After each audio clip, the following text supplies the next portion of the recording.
Halo semuanya, selamat pagi. Gimana nih? Mungkin teman-teman bisa mulai on cam dulu ya. Kita sebentar lagi bakal mulai acara nih teman-teman.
Oke ya teman-teman, kita sebentar lagi akan mulai ya. 2 menit lagi nih.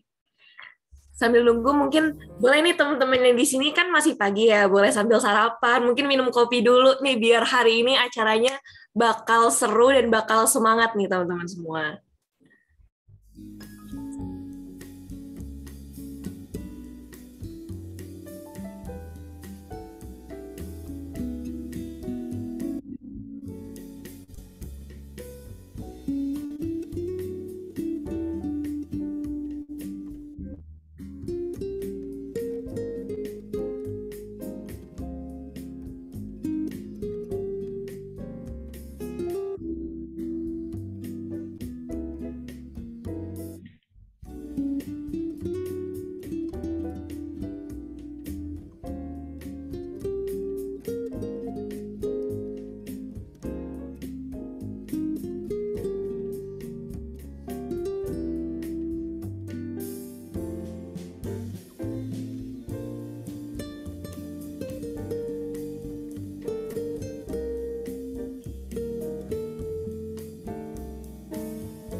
Oke, halo semuanya, selamat pagi semuanya. Apa kabar nih teman-teman semua? Selamat datang di Carbon Neutral Webinar, The Future of Our Jobs in Low Carbon Economy. Nah, perkenalkan teman-teman, nama aku Alia Andrina, biasa dipanggil Alia, yang bakal jadi moderator hari ini. Nah, sebelum kita mulai acara hari ini, aku mau bilang dulu ya, minta izin bahwa acara ini akan direcord dan diupload ke YouTube Fair Atmos.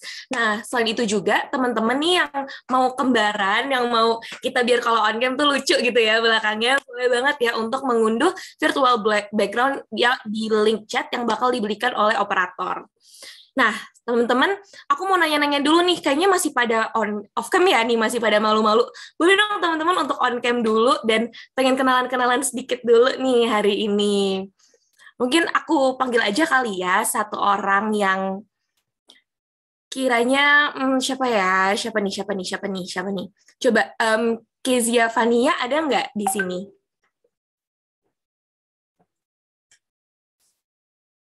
Halo, halo. Maaf ini dengan kakak Kesia. Kebetulan Kesianya lagi kerja. Oh, oke. Berarti semangat banget nih ya. Kezia itu dia double meet. Oh, kakaknya Kezia. Halo, Mbak. Kalau kita aku tanya-tanya aja ya. Nggak apa-apa nih.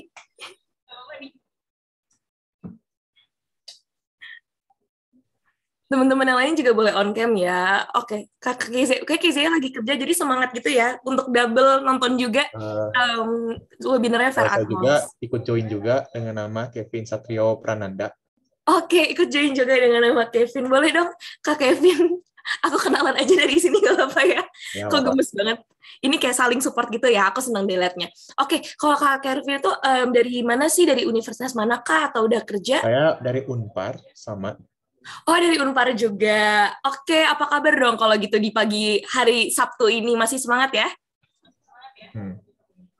Oke, aku mau tanya dong, ada nggak sih harapannya dari Kak Kevin nih untuk webinar hari ini? Pengen tahu tentang insight baru kah atau apa? dari sebuah ini temanya ramah lingkungan. Saya ini pinginnya kendaraan listrik sih lebih berbanyak sih, karena lebih mudah digunakan gitu. Oke, berarti kemungkinan pengen mungkin masuk ke industri mobil listrik gitu Otomotif kali sih, ya. iya. Oh, oke, thank you banget loh insight-nya Kak Kevin. Kayak aku gemes banget sih, masih gemes banget kamu barengan gitu sama adik kamu, kayak lucu aja gitu. Nah, mungkin teman-teman aku mau di sini kasih overview sedikit gitu ya, kayak kenapa sih kita mengadakan webinar ini dan sebenarnya latar belakangnya apa. Nah, sekarang ini transisi ke arah pembangunan yang rendah karbon dan keberlanjutan itu udah mulai marak ya teman-teman, dan ini itu memicu peralihan dalam pasar tenaga kerja di Indonesia. Nah, salah satunya dengan munculnya lapangan kerja hijau atau green jobs. Nah, lapangan kerja hijau itu merupakan pekerjaan yang layak dan berkontribusi untuk melestarikan atau memulihkan lingkungan dari segala sektor. Artinya, generasi muda ini membutuhkan berbagai keterampilan yang sesuai dalam mewujudkan karir yang cemerlang di masa depan. Nah, di sini Fair Atmos menghadirkan Carbon Neutral Webinar dengan topik The Future of Our Jobs in the Low Carbon Economy yang bertujuan untuk memperkenalkan green jobs nih pada kalian dan menawarkan panduan praktis ya tentang bagaimana kaum muda atau mahasiswa dapat mengakses peluang ini di semua sektor ekonomi. Jadi, teman-teman bisa menggunakan opportunity ini nih untuk tanya-tanya kepada speakers kita yang keren-keren banget tentang bagaimana karir ke depannya ya di dalam Green Jobs ini. Nah, saya itu juga we're happy to announce bahwa webinar hari ini itu merupakan webinar yang carbon neutral nih teman-teman. Jadi di mana emisi yang kita keluarkan dalam penyelenggaraan webinar ini sudah kami seimbangkan lewat proyek karbon berbasis komunitas yang terletak di Bujang Raba, Sumatera. Wah, kayak ini new insight baru mungkin ya buat teman-teman, ada webinar yang carbon neutral. Oke, kalau gitu tanpa berlama lagi, mungkin sebelum kita masuk ke acara, boleh nih kepada Kak Natalia Ruki, selaku CEO dari Fair Atmos Indonesia, untuk memberikan sepatah atau dua patah kata sambutan kepada Kak Arya. Waktu dan tepat, dipersilahkan. Terima kasih Alia. Selamat pagi semuanya. Terima kasih banget nih teman-teman udah pada menyempatkan waktunya di hari Sabtu pagi yang cerah ini. Selamat datang di webinar Future of Jobs in the Low Carbon Economy. Mungkin buat teman-teman mau kenalan, aku Ria, I am the founder and CEO of Fair Atmos, carbon technology platform yang bercita-cita untuk mengurangi dan menyerap emisi karbon yang ada di planet kita. Dampak dari perubahan iklim sangat menyeluruh dalam kehidupan kita, baik dampaknya di alam, mulai dari pemanasan dan meningkatnya temperatur global yang kita rasakan, kenaikan ketinggian air, hingga dalam kehidupan sosial kita. Baik dampak dari panen yang semakin sulit, dampaknya kepada supply chain yang juga semakin macet gitu ya, kelancaran perdagangan laut dan sebagainya. Memang perubahan iklim ini merupakan salah satu faktor pendorong transformasi yang bisa dikatakan harus bersifat multidimensional dalam kehidupan kita. Di sisi lain, semakin banyak dana yang dikucurkan untuk melakukan climate mitigation dan climate action. Data dari World Bank sendiri menyatakan bahwa hampir lebih dari 31,7 miliar US dollar telah dikucurkan di tahun 2022 ini untuk melakukan mitigasi dan adaptasi terhadap climate change. Sedangkan Indonesia sendiri telah membudgetkan di APBN lebih dari 37 triliun untuk melakukan upaya-upaya mitigasi dan juga adaptasi untuk climate change. Bisa dikatakan ini merupakan peluang bagi kita masa depan dan juga teman-teman yang sedang mencari karir utama mereka setelah sekolah ini, apa sih sebenarnya yang menjadi peluang dengan adanya perubahan-perubahan di sektor kerja dan perubahan-perubahan di sektor investasi terutama di bidang iklim ini. Pertanyaan-pertanyaan juga yang perlu kita tanyakan nantinya baik bagi kepada pembicara kita, penyesuaian-penyesuaian apa saja sih yang perlu kita lakukan untuk kita sebagai calon-calon generasi pekerja berikutnya, talent atau skill seperti apa yang perlu kita perlu kita siapkan, sektor apa saja yang melakukan penyesuaian, terutama tadi aku suka banget juga inputnya dari Kevin ya, sekarang otomotif udah bukan otomotif saja nih, tapi juga electric vehicle gitu, jadi apa saja sih skill-skill juga dan opportunity baru yang bisa kita tangkap dengan adanya climate action ini. Hari ini kita akan mendengarkan dan berdiskusi mengenai bagaimana masa depan dunia kerja dengan realitas baru yang harus rendah emisi. sektor-sektor apa saja yang akan terdampak, dan kita happy banget sudah mendapatkan pakar-pakar dan juga bisa dikatakan pembicara-pembicara yang sangat mumpuni di sektor-sektor itu sendiri, baik dari oil and gas, FMCG, startup, dan juga sektor-sektor lainnya. Saya mengucapkan terima kasih kepada seluruh pembicara, Ibu Triana Krisandini, Sustainability Advisor dari TBS Energi, Ibu Natasha Gabriela, Sustainability Manager dari Coca-Cola Europe Pacific Partners Indonesia, Jonathan Devi, CEO dan Co-founder Ecosystem, Venture Builders dan Partner, dan juga seluruh teman-teman partner, community partner, dan juga media partner yang sudah membuat acara ini menjadi sukses dan bisa reach out kepada banyak sekali teman-teman yang sudah dial in pada pagi ini. Baik dari teman-teman dari Magang Update, seputar kampus, ekosistem, Keep Earth Borneo, Akar Embun, dan pastinya seluruh himpunan mahasiswa dan jajaran dari Universitas Parahyangan. Sekian dari saya, semoga teman-teman semua bisa menggunakan sesi hari ini untuk belajar, berdiskusi, dan juga bisa semakin semangat dalam mencari opportunity untuk berkontribusi terhadap penanganan dari dampak perubahan iklim di Indonesia. Terima kasih, saya kembalikan kepada moderator. Silakan Alia. Oke, terima kasih Karya atas kata sambutannya. Nah, teman-teman nih, sebelum kita mulai dan masuk ke sesi pertama, aku cuma mau ngasih tahu ya, untuk webinar hari ini itu kita santai aja, dan boleh teman-teman mungkin nanti kalau misalkan ada bagian yang disuka atau apapun dikasih reaction, dan pakai kolom chat untuk bantu ikutan berdiskusi ya teman-teman. Nah, saya itu juga, aku mau nanya nih, siapa sih teman-teman yang di sini yang suka door prize gitu? Boleh dong kalau ada yang suka door prize, kasih reactionnya nih teman-teman.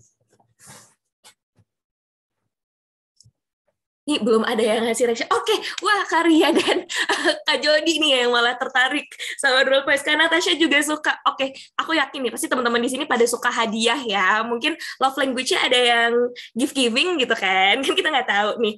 Nah, teman-teman di sini aku mau ngasih tahu nih, buat kalian yang follow Instagramnya Fair Atmos, bakal dikasih kesempatan nih untuk memenangkan door prize dari kita. Nah, door prize itu apa? Ada deh, pokoknya keren banget. Jadi kalian stay tune aja, dan tetap ya, dan jangan lupa untuk follow IG-nya Fairatmos @fairatmos.id. Nah, untuk itu teman-teman, daripada bosan nih kayaknya dengerin aku ngomong dari tadi, kita langsung aja yuk masuk ke sesi 1. Nah, sesi pertama ini, sebelumnya aku mau kenalin dulu nih speakers kita yang keren banget untuk sesi pertama webinar ini. Yang pertama ada Ibu Natasha Gabriela, yaitu Sustainability Manager of Coca-Cola Europe Pacific Partners Indonesia. Selamat pagi, Ibu. Halo, pagi. Jangan panggil Ibu deh, aku masih muda kok. Kak aja ya, gitu ya. Oke, masih muda. Oke, Kak. Oke, ada Kak Natasha di sini. Dan yang kedua itu ada Kak juga nih, kayak kita panggil Kak aja nih. Kak Triana Krisandini, yaitu Sustainability Advisor of TBS Energy. Halo, Kak. Halo, pagi. Halo. Aku walaupun udah ibu-ibu, nggak apa-apa dipanggil kakak. Oke. Gak ada yang ibu-ibu muda. Ibu-ibu muda. Thanks for having me. Good morning. Ya, it's an honor juga untuk having you here ya, Kak. Oke, kalau gitu langsung aja nih, tanpa berlama-lama kita masuk ke topiknya aja ya. Kita masuk ke sesi ini nih. Aku mau nanya nih, mungkin dari Kak Natasha dulu, dengan maraknya terjadi perubahan iklim nih, Kak, khususnya di Indonesia. Nah, gimana sih hal tersebut mempengaruhi pasar kerja di Indonesia? Kan setahu aku, kalau misalkan iklim pasti yang kena alam nggak sih, Kak? Kok kita terpengaruh gitu secara pasar kerja? Oke, thank you Alia.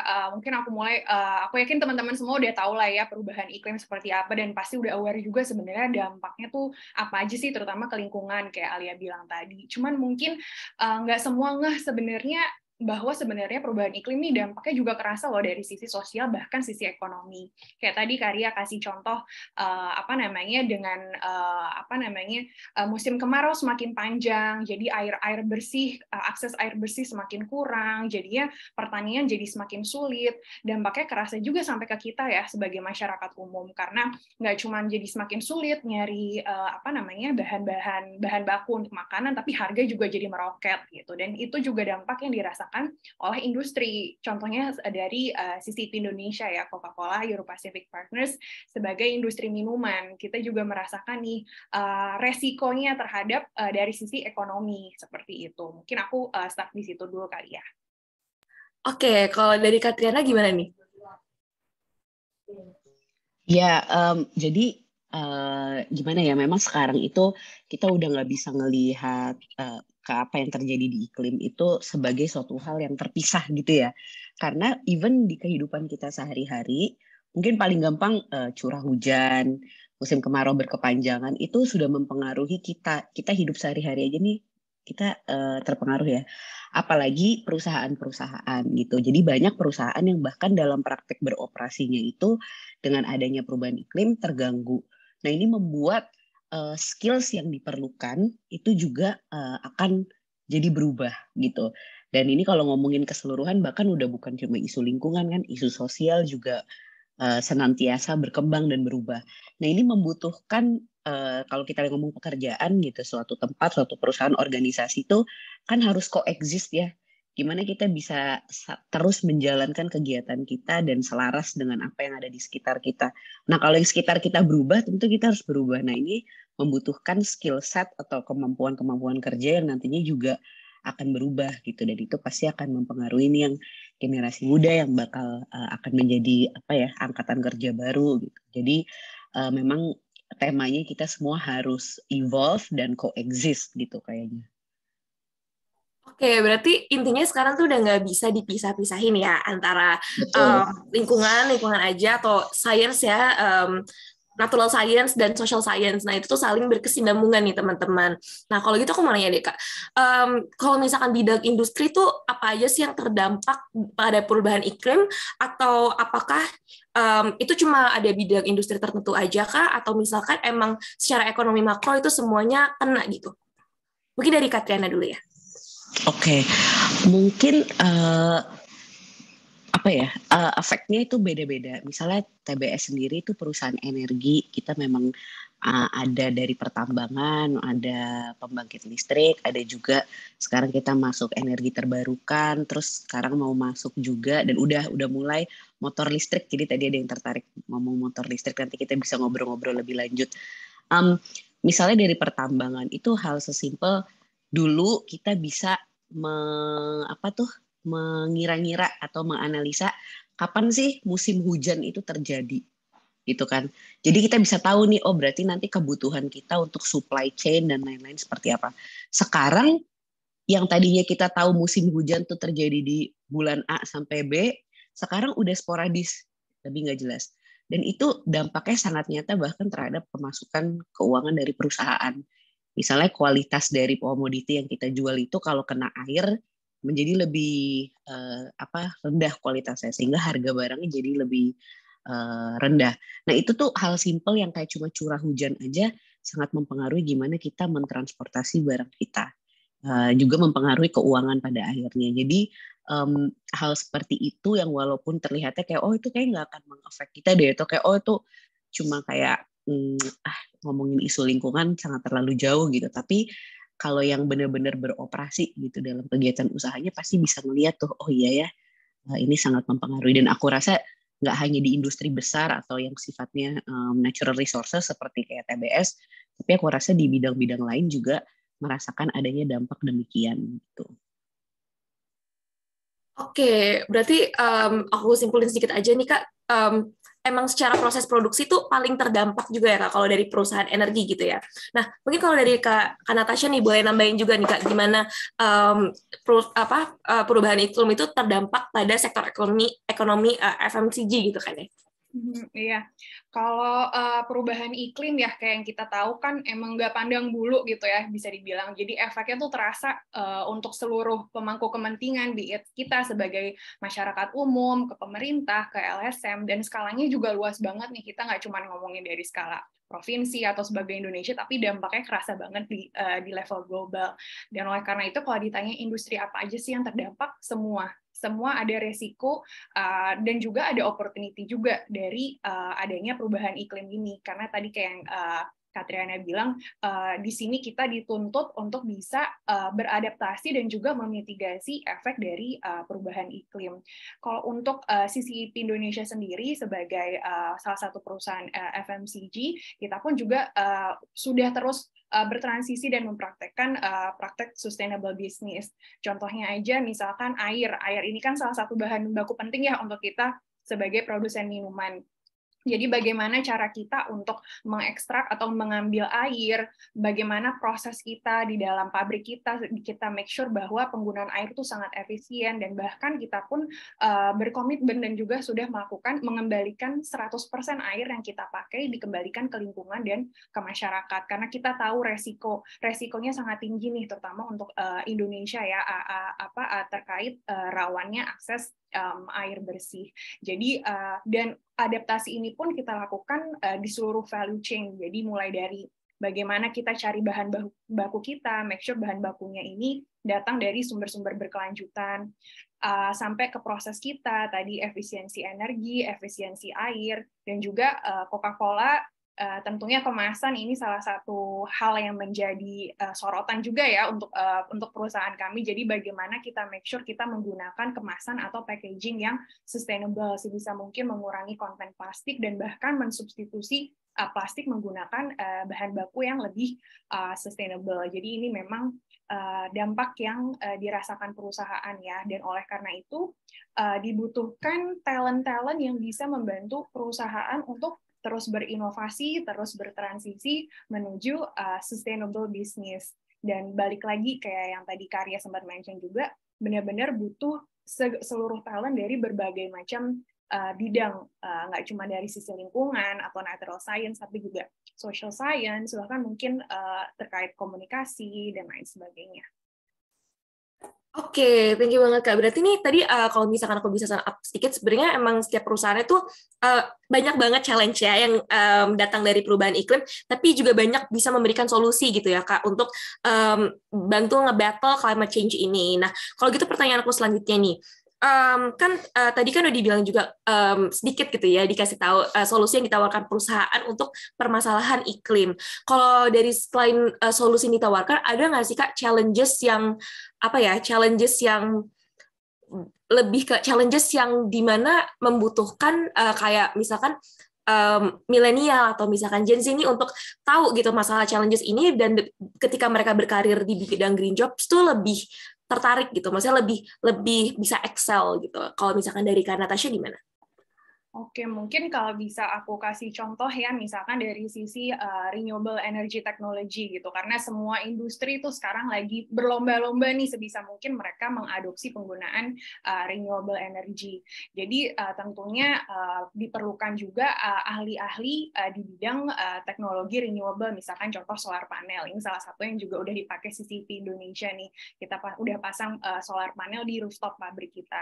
Yang dibutuhkan itu tim-tim project management yang nggak cuma paham tentang the latest teknologi untuk solar panel, tapi juga bisa mengestimasi impact-nya terhadap bisnis, yaitu dari sisi cost. Ini kira-kira ada potensi cost saving atau enggak, atau apakah ada additional cost, tapi seberapa besar, dan jika dibanding dengan benefit dari sisi lingkungan ini, balance atau enggak. Jadi mungkin ini bisa jadi salah satu contoh untuk teman-teman semua kebayang semultidisiplin apa sih sebenarnya kalau kita ngomongin green jobs. Gitu. Oke, thank you Kak Natasha. Kalau misalkan dari Katriana gimana nih? Ya, aku setuju sama Natasha. Misalnya dari segi renewable energy atau jenis energi yang dipakai untuk dalam kegiatan produksi perusahaan, itu sekarang kita udah pengen cari yang terbarukan. Itu salah satu skill, tapi bagi aku juga bahwa ini kan biasanya yang lebih kritis sama isu iklim itu kan anak muda ya. Karena apa? Karena biasanya kita ngerasa itu that will affect us gitu kan.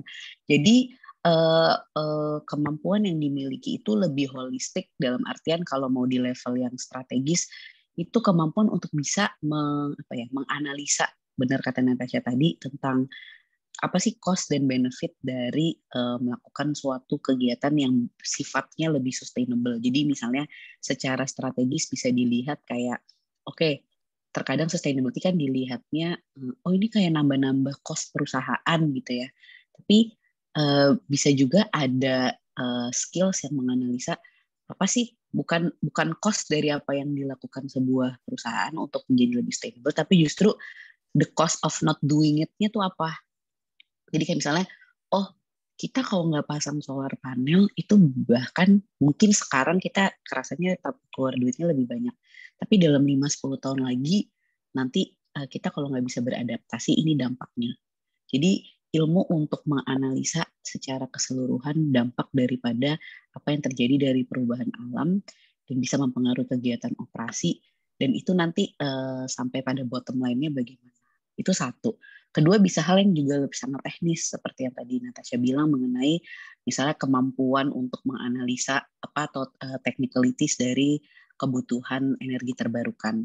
Bisa juga hal spesifik seperti sekarang suka dengar ya kayak carbon accounting gitu. Jadi benar-benar memiliki kemampuan untuk menghitung nih emisi dari karbon atau gas rumah kaca yang dihasilkan perusahaan tuh berapa. Karena kan ujung-ujungnya kalau kita bilang kita mau membantu kontribusi perubahan iklim, kita semua harus punya limit kan. Kita nggak boleh mengeluarkan, mengemit gas rumah kaca yang berlebihan. Nah, setiap perusahaan tuh wajib untuk mengukur nih berapa nih gas rumah kaca aku. Itu nanti ada batasannya. Nah, itu juga perlu tuh orang-orang yang benar-benar ngitungin tahun ini pengeluaran gas rumah kaca saya berapa. Tahun depan semoga bisa berkurang dan so on and so forth. Itu teknis. Jadi kenapa tadi kita bilang terintegrasi dari level yang teknis sampai pada level yang strategis, sebenarnya semua sudah mulai membutuhkan kita incorporate risk-risk baru, dalam hal ini risk perubahan iklim ke dalam analisa kita. Jadi yang tadi itu nggak dimasukin ke dalam analisa, jadi dimasukin. Nah tentu karena itu hal baru ya skills-nya juga dibutuhkan skills yang baru gitu. Oke, jadi sebenarnya gak cuma terfokuskan dalam misalkan kayak harus orang-orang yang dari teknik aja untuk menciptakan apa hal baru, tapi dari misalkan accounting tadi dijelasin juga sama Katriana juga, dan karena Natasha juga bilang sebenarnya semua itu udah banyak, dan bahkan perusahaan itu berlomba-lomba gitu ya untuk transisi gitu tuh.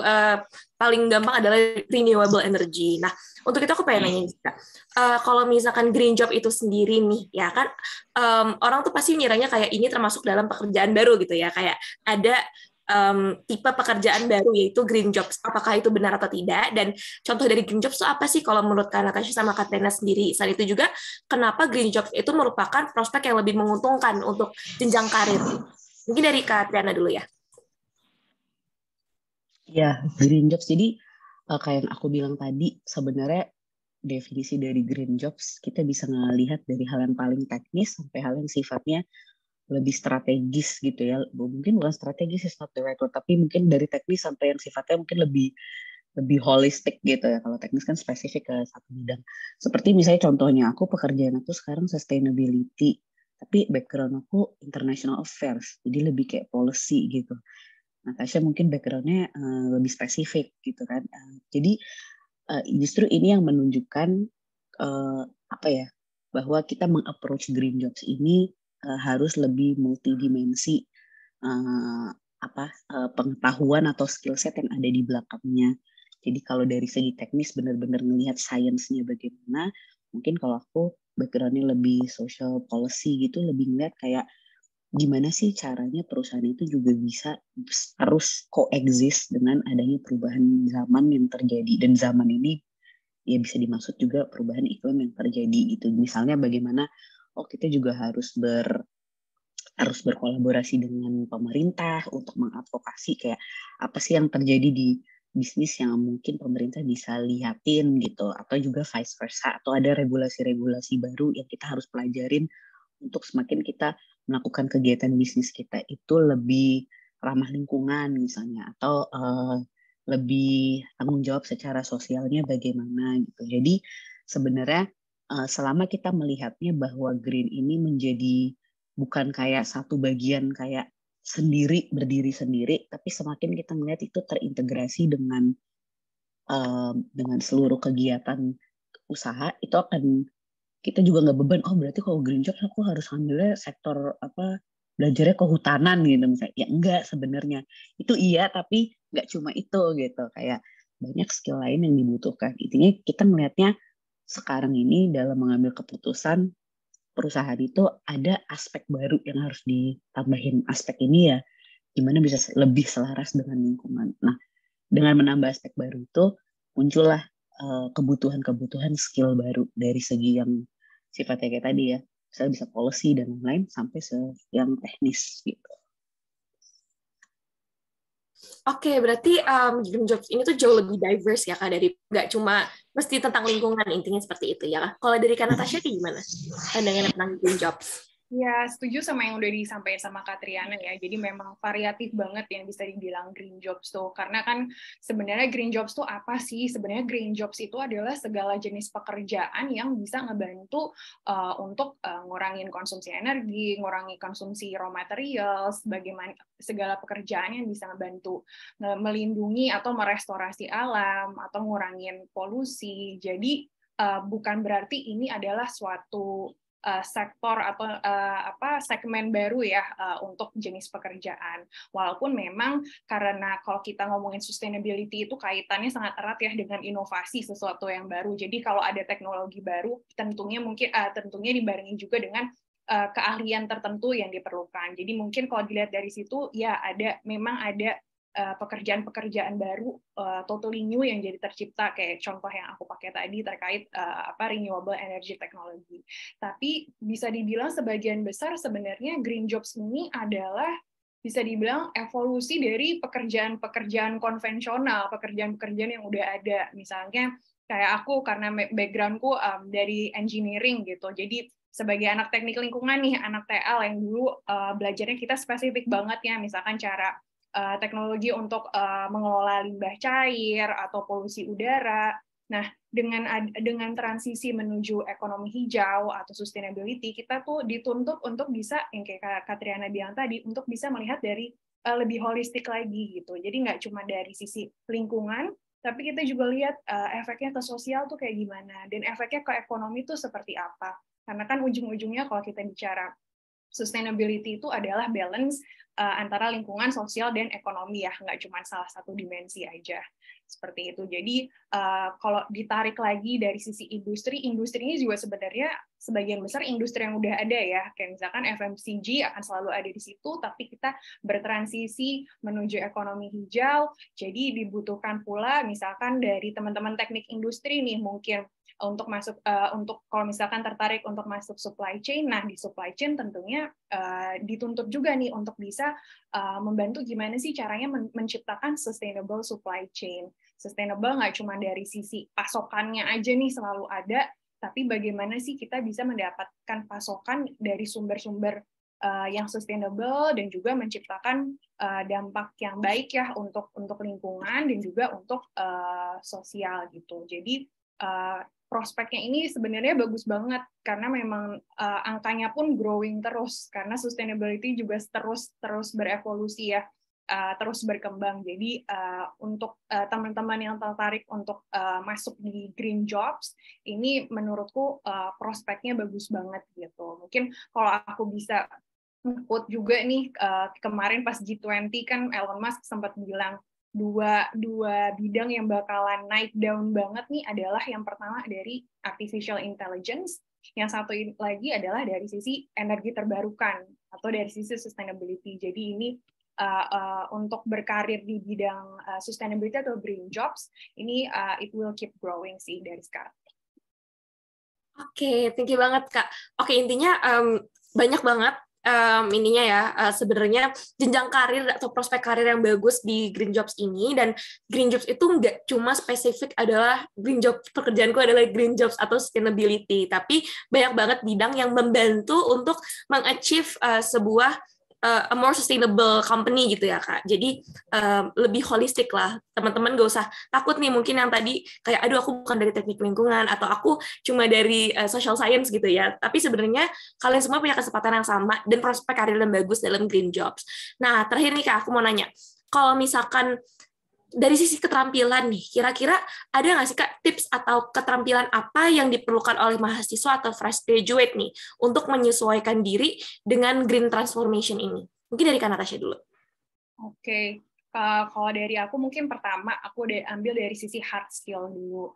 Kalau dari sisi hard skill di sini bisa kita bisa teman-teman dari teknik, baik itu teknik industri, terutama kayak misalnya di FMCG nih butuh nih teman-teman teknik industri untuk supply chain, untuk make sure proses kita tuh efisien, baik dari sisi cost, dari sisi material, tapi juga dari sisi sustainability-nya. Atau teman-teman teknik lingkungan mungkin karena kita juga butuh ahli-ahli lingkungan membantu usaha kita untuk daur ulang atau reuse packaging kita gitu. Tapi kita juga tentunya butuh teman-teman dari sisi sosial juga, dari sisi bisnis atau ekonomi, terutama untuk posisi-posisi yang cukup strategis ya.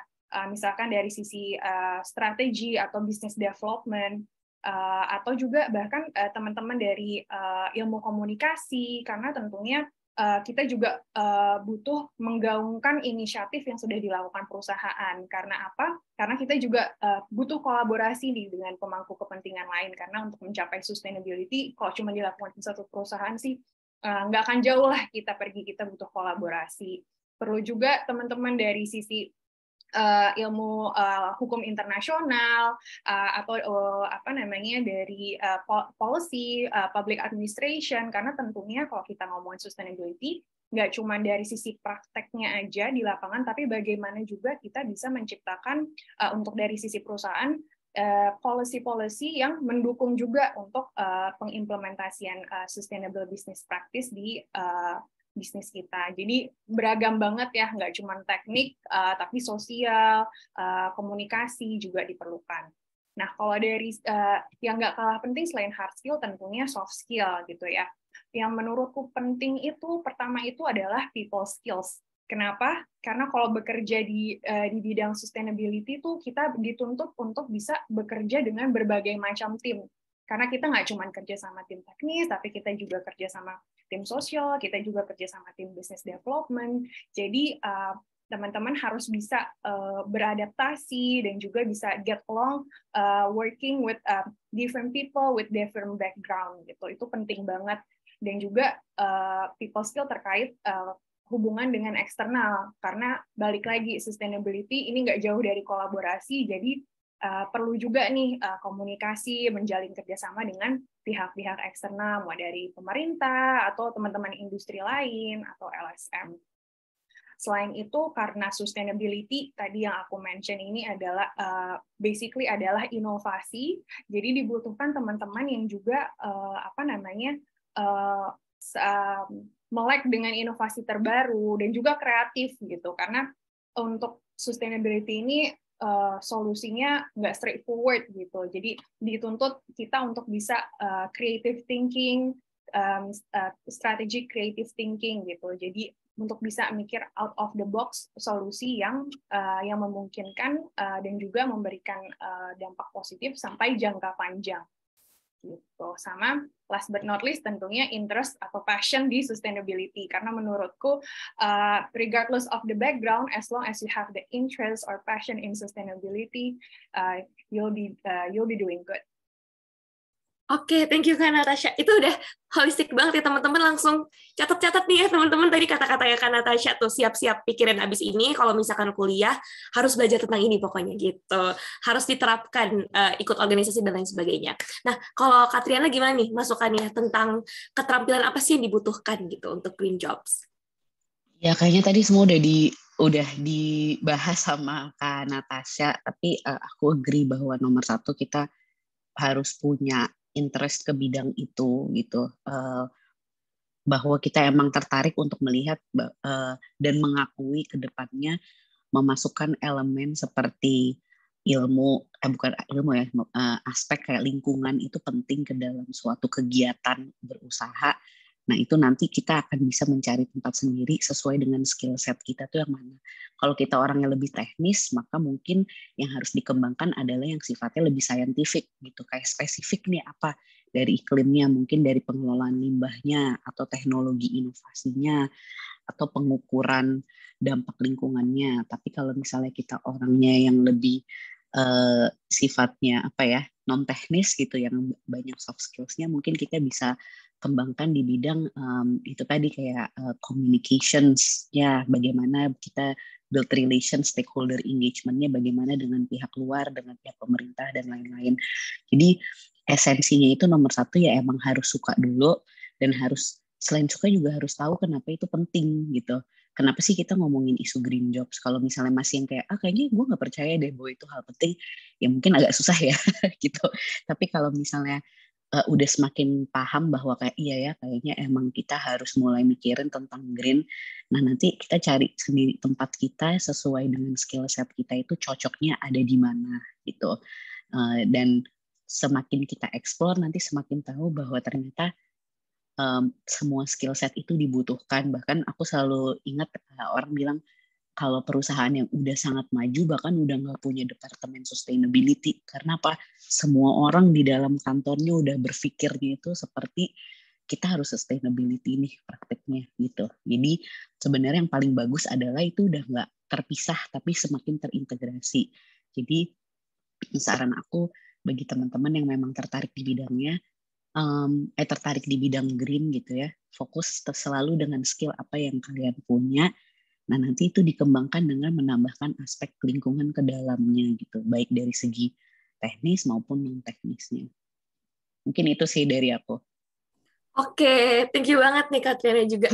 Udah lengkap banget ya teman-teman. Jadi kalau misalkan aku summarize sedikit nih tentang keterampilan apa aja yang diperlukan, intinya tuh ada dari soft skill dan hard skill ya. Nah, kalau dari hard skill tuh dari mungkin bidang keilmuan teman-teman masing-masing. Ada yang dari hukum, ada yang dari teknik, ada yang dari manajemen, ekonomi, dan segala macam. Dan secara soft skill itu intinya teman-teman harus kreatif, harus bisa work as a team ya, kerja bersama people, dan harus punya passion juga atau rasa ingin tahu nih di bidang sustainable itu sendiri. Nah, untuk itu teman-teman ini kayak masuk ke sesi yang ditunggu-tunggu ya, yaitu sesi Q&A nih. Jadi teman-teman di sini yang ingin bertanya boleh langsung raise hand atau misalkan boleh langsung lewat kolom chat. Nanti akan aku panggil untuk bacain pertanyaannya. Atau misalkan teman-teman lagi ada kendala nggak bisa on cam atau nggak bisa mute, boleh banget nih teman-teman langsung aja chat dan nanti akan aku bantu bacain. Oke, kita tunggu dulu aja kali ini ya, kakak-kakak. Oke, ada yang nanya nih, Kak, sebenarnya, tapi malah personal chat ke aku nih, mungkin malu-malu kali ya. Oke, mau nanya sih, kalau misalkan katanya, ada nggak sih, Kak, hal yang harus aku, sorry banget. Oke, gimana caranya, intinya dia nanya, Kak, gimana caranya nih biar mengasah gitu keterampilan-keterampilan tersebut. Ada nggak sih selling point yang lain yang bisa dikembangkan di ketika masih kuliah gitu? Mulai dari Kak Natasha dulu. Well, mungkin saran aku buat teman-teman sekarang yang masih kuliah, sebanyak-banyaknya ikut webinar atau e-course terkait sustainability. Apalagi sekarang banyak banget ya webinar yang gratis atau bahkan e-course yang gratis. Jadi teman-teman juga bisa tahu terutama dari sisi prakteknya nih. Karena kan kalau di kuliah kita tahu nih dari segi teori. Cuman dengan ikut webinar, dengar-dengar dari pembicara sebenarnya what's happening sih di industri. Jadi teman-teman bisa dapat lebih banyak insight sebenarnya pekerjaannya seperti apa sih, dan juga kita tahu sebenarnya aku suka apa enggak, terus yang mana sih yang sebenarnya cocok sama aku. Dari situ juga teman-teman juga bisa ngelatih skills-nya juga dengan ikutan e-course atau e-training. Sekarang udah banyak banget yang gratis gitu. Kalau bidangnya sendiri apa, balik lagi tadi yang udah kita obrolin bareng-bareng itu mungkin bisa di-develop dari apa yang udah teman-teman pelajari sekarang dari sebagai mahasiswa, bisa di-develop dari situ. Atau bahkan mungkin kalau misalkan mau banting setir misalkan dari yang tadinya teknis ke non-teknis, itu mungkin banget juga. Bisa juga lewat internship kali ya, magang, itu kan sekarang juga cukup banyak ya kesempatan, dan magang-magang untuk sustainability juga udah semakin banyak nih lowongannya gitu. Jadi teman-teman juga bisa dapat a taste of how it works in the industry. Oke, thank you Nika. Kalau misalkan dari Katriana gimana nih masukannya tentang apa yang bisa di-develop ketika masih kuliah? Jadi saran aku kalau lagi kuliah tuh dulu aku sering banget tuh sok kenal sama orang. Ini ilmu yang menurut aku lumayan menguntungkan nih. Kita harus tahan malu sedikit sih. Sok kenalnya itu gimana? Kita kalau ngelihat orang, terus kita kayak tertarik, kayak pekerjaannya lumayan seru deh. Tanyain aja, lu kerjanya ngapain sih Kak? Gitu Kak, kamu ngerjainnya ngapain? Hari-hari tuh yang kamu urusin apa? Nah, mungkin dulu bahkan agak lebih susah karena dulu tuh nyari informasi orang kerja apa gitu kan agak lebih susah ya. Sekarang udah ada LinkedIn, terus bahkan mungkin nggak harus orang yang random banget, mungkin orang yang kita kenal, kita follow di Instagram, kita follow di social media, atau kita tahu dia ngerjain yang kayaknya slightly gue kayaknya tertarik gitu. Itu cara paling enak bagi aku adalah kita ajakin orangnya ngobrol, tanya apa sih yang kakak atau bapak ibu lakukan sekarang dalam pekerjaannya, terus kok bisa sampai pada pekerjaan ini tuh gimana dulu, itu emang sekolahnya apa dan lain-lain.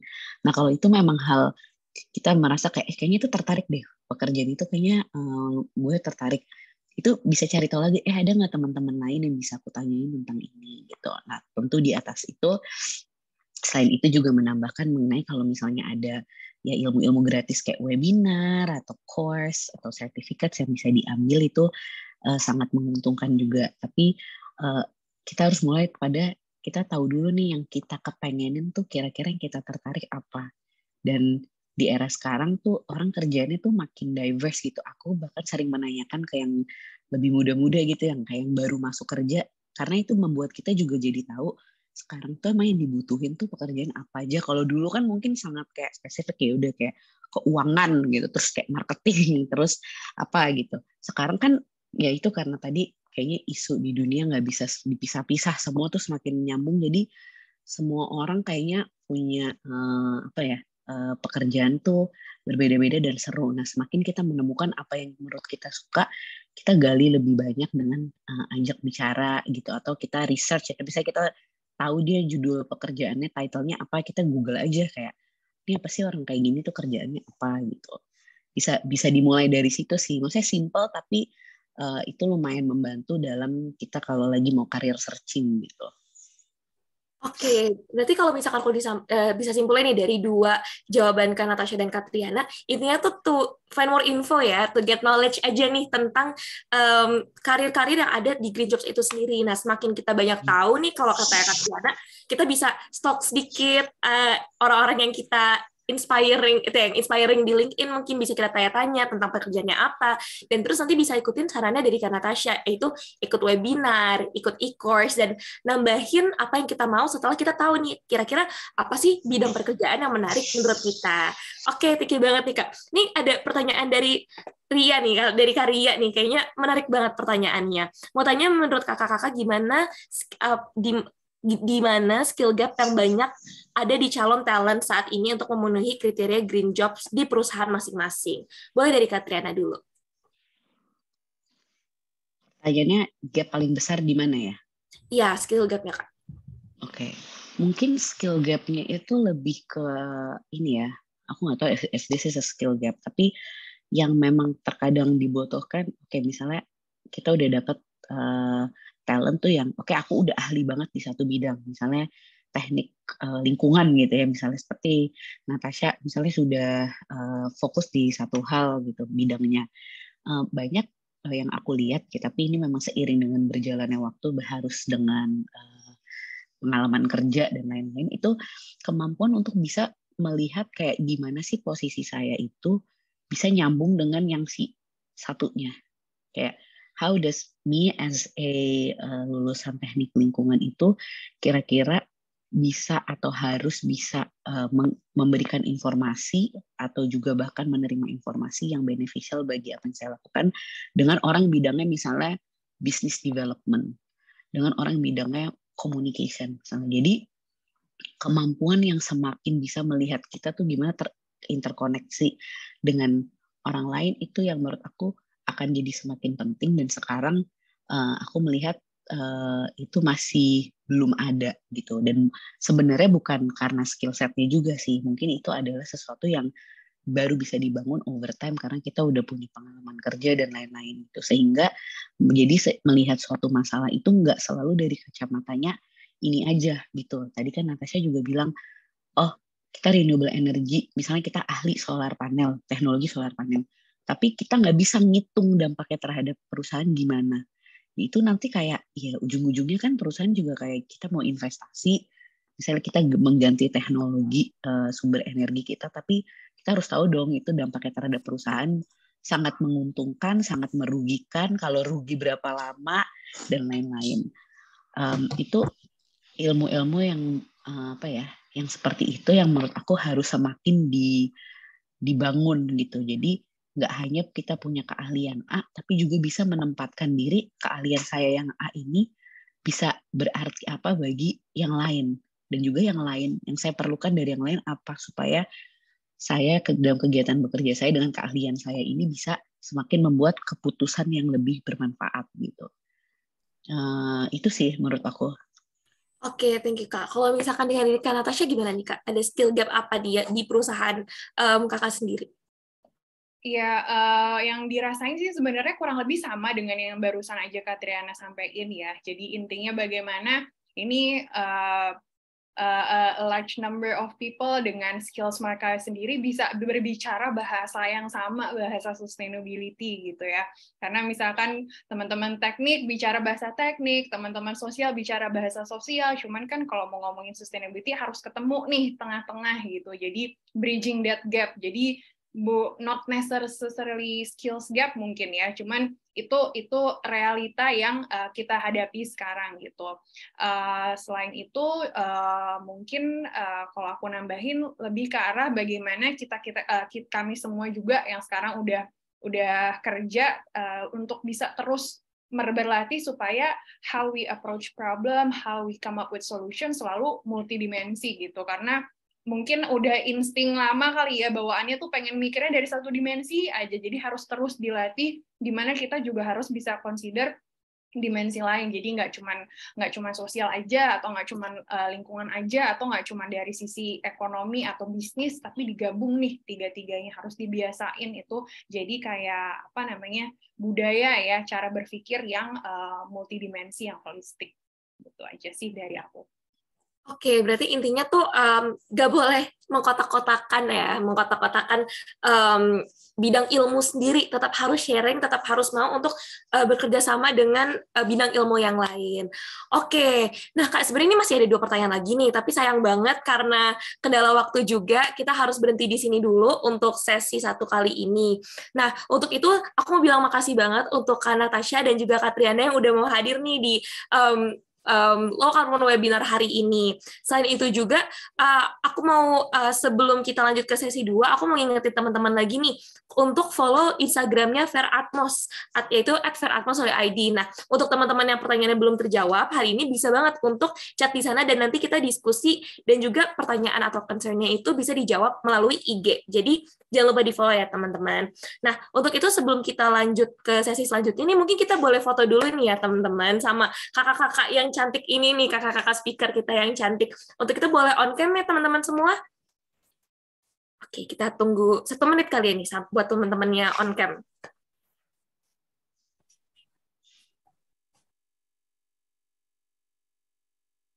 Di teman-teman dari Fair Atmos, nanti kalau ada pertanyaan yang spesifik ke aku misalnya, feel free ya, nanti bisa, kalau ini pasti aku akan berusaha untuk menjawabnya satu-satu gitu. Happy to do that lewat Fair Atmos. Oke, senang banget ya itu teman-teman. Kalau misalkan ada yang pertanyaan spesifik untuk Katriana juga, boleh banget ya dititipin ke Instagram Fair Atmos. Nah, kalau gitu mungkin kita langsung aja nih on cam. Ada yang berdua tuh, lucu banget. Langsung aja teman-teman kita on cam dan kita foto bareng dulu nih ya. Untuk itu akan aku bantu pandu dulu ya untuk slide pertama. Yuk, 1, 2, 3. Oke. Oh, ini masih banyak yang on cam ya. Mungkin kita tunggu sebentar lagi dulu aja ya. Oke, sambil tungguin teman-teman on cam. Oke, kita ulang dulu untuk slide pertama kali ya. 1, 2, 3. Oke, untuk slide selanjutnya. Teman-teman ini tetap senyum aja ya semuanya, nggak apa-apa ya. Karena kan kita nggak tahu nih kita ada di slide keberapa. Oke, slide kedua. 1, 2, 3. Oke, lagi. Ini karena slide dulu mungkin udah 3 ya. 1, 2, 3. Oke. Untuk slide ketiga, 1, 2, 3. Oke, untuk slide keempat. 1, 2. Oke, slide kelima. Maaf ya teman-teman, ini ada 8 slide nih, jadi agak banyak. 1, 2, 3. Oke, lagi untuk slide ke-6. 1, 2, 3. Oke, slide ke-7, 1, 2, 3. Oke, slide terakhir, 1, 2, 3. Oke, thank you semua teman-teman. Untuk yang on cam, stay on cam juga ya, biar kita abis ini ada sesi yang seru banget. Sekali lagi untuk Kak Natasha dan Kak Triana, thank you banget udah mau mengisi di sesi 1 kali ini. Nah, Thank you for having us. yes, it's such an honor, semua. Kak. Thank you. Nah, once again nih teman-teman, sebelum kita masuk ke sesi kedua, aku mau ngingetin kalau misalkan we're so happy to announce kalau webinar hari ini itu adalah webinar yang sudah menjadi carbon neutral, yang dimana emisi yang kita keluarkan lewat penyelenggaraan webinar ini sudah kami seimbangkan lewat proyek karbon berbasis komunitas yang terletak di Bujang Raba, Sumatera. Nah, oke, teman-teman, tanpa berlama lagi nih, kayaknya udah nggak sabar ya, tadi udah pemanasan nih di sesi 1, kita langsung aja masuk ke sesi 2. Nah, untuk sesi 2 ini, aku mau kenalin dulu nih speakers yang nggak kalah keren dari sesi 1. Yang pertama ada Kak Jonathan Davi, atau mungkin dia akan dipanggil Kak Jody ya, yang merupakan CEO dan co-founder dari Ecosystem Venture Builder. Halo Kak Jody. Halo Alia. Halo, how are you Kak? Semangat banget nih kayaknya. Mantap, siang-siang keren. Thank you banget. Oke, untuk narasumber kedua kita ini udah keren banget lah, nggak kalah keren ya, yaitu Kak Natalia Rialuki, yaitu CEO dan founder dari Fair Atmos Indonesia. Hai Kak Ria. Halo Alia, ketemu lagi. Halo Jody, glad to have you. Halo Mbak, thank you for having me. Oke. Nah kita langsung aja nih ya Kak, masuk ke sesi kedua ini. Pertama-tama nih, aku mau nanya dulu, boleh nggak sih cerita sedikit tentang lahirnya industri teknologi iklim gitu ya? Karena kan kalau tadi kita ngomongin green jobs, pasti nggak akan jauh-jauh juga nih tentang industri teknologi iklim. Mungkin dari Karya dulu kali ya. Ya, thank you banget Alia. Kalau dari aku sih, ini definitely suatu waktu di mana semua orang yang ada di bumi ini gitu ya, tidak memiliki pilihan sih gitu. Jadi emang karena alamnya sendiri itu memang sudah teriak gitu ya, because it's becoming too hot gitu, it's becoming kayak overflooding gitu. Jadi perubahan iklim ini memang suatu tekanan yang tidak bisa dipungkiri lagi dan menjadi kenyataan baru, sehingga setiap sektor yang ada di dunia ini harus adjust gitu, menyesuaikan. Nah, makanya tadi kalau misalnya pertanyaannya Alia lebih kepada spesifik kepada energi terbarukan, kepada pekerjaan-pekerjaan yang spesifik bagaimana cara memitigasi iklim, itu bisa, kalau aku bilang mungkin ini merupakan lahir karena kita tidak punya opsi lagi, tapi justru ini menjadi, menurut saya merupakan kayak semacam kesempatan kedua lah buat kita manusia try to develop a more sustainable economy gitu sih. Oke, thank you Kak Ria. Di sebelum aku sama ke Kak Jody dulu kali ya, boleh dong Kak cerita sedikit mengenai latar belakang lahirnya industri teknologi iklim. Iya, baik. Aku setuju banget dengan yang disampaikan Mbak Ria tadi ya. Jadi ini sebenarnya lebih yang terjadi sekarang lebih ke arah urgency, karena ini sudah benar-benar urgent dan sudah benar-benar nampak. Kalau kita ngomong dari industrinya sendiri, sebenarnya industri ini udah lama. Dari tahun 2000-an awal itu udah ada, tapi urgensinya belum sebesar ini. Gitu. Jadi the fact bahwa dulu orang-orang itu masih melepaskan antara kelangsungan kita dalam planet ini, dalam environment ini, dengan pertumbuhan ekonomi itu udah jadi paradigm yang sudah usang gitu, sudah old paradigm. Kalau dulu kan kita ingat orang-orang ngomongin climate strike, ngomongin people and planet, not profit gitu. Kalau sekarang ternyata butuh nih dua-duanya, bahwa masyarakatnya harus sejahtera, terutama kita yang dari negara-negara yang masih berkembang dan butuh kesejahteraan ya, kita harus mensejahterakan masyarakat kita. Tapi juga ada cara nih ternyata untuk sejahteranya ini bisa secara berkelanjutan dengan menjaga planet kita lebih baik, dengan menjaga environment kita lebih baik gitu. Jadi aku melihat justru race-nya ini adalah urgensi yang sudah tidak bisa dielakkan, karena kata sustainable itu kalau kita translasikan ke bahasa Indonesia kan artinya berlanjut. Ekonomi yang berlanjut, sustainable economy adalah ekonomi yang berlanjut. Alternatifnya apa? Ekonomi yang tidak berlanjut, unsustainable economy. And it doesn't make sense kan? Berarti memang harus ada transisi untuk kita bisa tumbuh bersama dengan industri ini sehingga ekonominya bisa berlanjut dan berlanjut dengan cara yang bersama-sama bisa mensejahterakan masyarakat dan juga mensejahterakan masyarakat dengan menumbuhkan ekonomi dan juga menjaga planet. Gitu sih. Oke, intinya tuh lahirnya tuh dari sebuah urgensi ya. Kalau tadi katanya Karya, nggak punya pilihan kita. Planetnya udah nggak sehat gitu ya. Jadi we have to take action. Kita harus jadi orang yang memelihara planet ini. Makanya lahirnya industri teknologi iklim. Nah, sekarang aku mau nanya nih Kak. dari Kak Jody dulu mungkin ya. Kalau misalkan peluang karir di bidang teknologi iklim tuh gimana sih? Kayaknya still masih nggak se common itu mungkin ya di mata mahasiswa terutama. Boleh untuk Kak Jody? Iya, jadi sebenarnya kalau ditanya peluang karirnya seperti apa itu banyak banget. Bahkan kita karena aku kenalin sedikit ekosistem ini kita venture builder yang membantu mengembangkan startup-startup di bidang lingkungan. Dan kami di portofolio perusahaan kami sekitar 4 perusahaan dan 50 yang sudah pernah ikut program kami itu selalu kesulitan untuk cari talent. Bayangkan, banyak banget orang-orang yang lulus kemudian cari kerja itu sulit dapat kerja. Kalau kami kebalikannya, susah dapat talent, susah dapat orang kerja. Kenapa? Karena ternyata demand-nya itu tinggi sekali dan itu terus bertumbuh. Data-data yang saya pegang sekarang dari ILO, dari Bappenas, dari Kemenaker itu easily in the next decade itu kita akan tumbuh sekitar 2-3 juta jobs, new jobs by the way, bukan existing jobs, 2-3 juta new jobs di across sectors, different sectors di green job, ngomongin di waste management, ngomongin di energy, ngomongin di mobility, tadi ya electric vehicles, dan juga kayak yang dilakukan Fair Atmos ngomongin dari conservation and carbon market gitu. Jadi banyak banget nih new jobs yang muncul. Nah, bagaimana ini bisa kemudian ditranslasikan ke dalam kurikulum ataupun program-program pengembangan skill set. Nah, ini yang masih jadi gap nih. Aku lihat makanya di level mahasiswa mungkin sekarang banyak yang belum dengar atau bahkan baru dengar karena memang gaungnya ke circle yang lebih umum itu baru tahun ini dan tahun lalu kayaknya yang mulai orang ngomongin tentang hal-hal ini. Tapi in the near future teman-teman aku lihat penting banget untuk meningkatkan knowledge dan awareness tentang ini karena ini akan menjadi the future of work buat terutama teman-teman mahasiswa yang sekarang akan jadi productive workforce in the near future gitu. Oke, thank you untuk Kak Jody. Untuk Karya mungkin boleh nambahin dulu nih Kak, peluang karir di bidang teknologi iklim. Iya, sebenarnya sama Jody ya, I think karena kita memang sama-sama di bidangnya gitu. It's definitely for us memang right now the homework is to find talent gitu kan.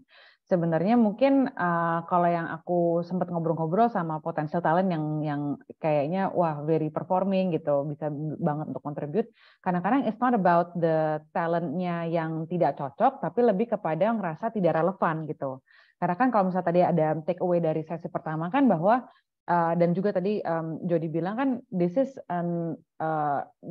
dari zaman dulu tuh udah ada gitu kan, bahwa kayak kita jadi engineer, jadi accountant gitu kan. Cuman now we just have to do it a bit differently gitu kan, dengan memasukkan dampak-dampak kepada lingkungan gitu ketika kita membuat sesuatu. Jadi banyak yang merasa bahwa sektor mereka itu tidak serelevan itu, padahal it is very relevant gitu. Jadi kadang-kadang talent sendiri yang membuat barrier gitu, bahwa this is a new thing, padahal it's just an evolution of a job yang dari dulu kita udah tahu gitu sih. Jadi mungkin lebih kepada the opportunity is there, and moga-moga teman-teman yang ada di sesi ini gitu ya lebih terbuka, lebih berani gitu ya, bahwa sebenarnya everything that you do dan semua skill set yang kita punya itu sangat penting lah untuk mencari solusi dari climate change ini.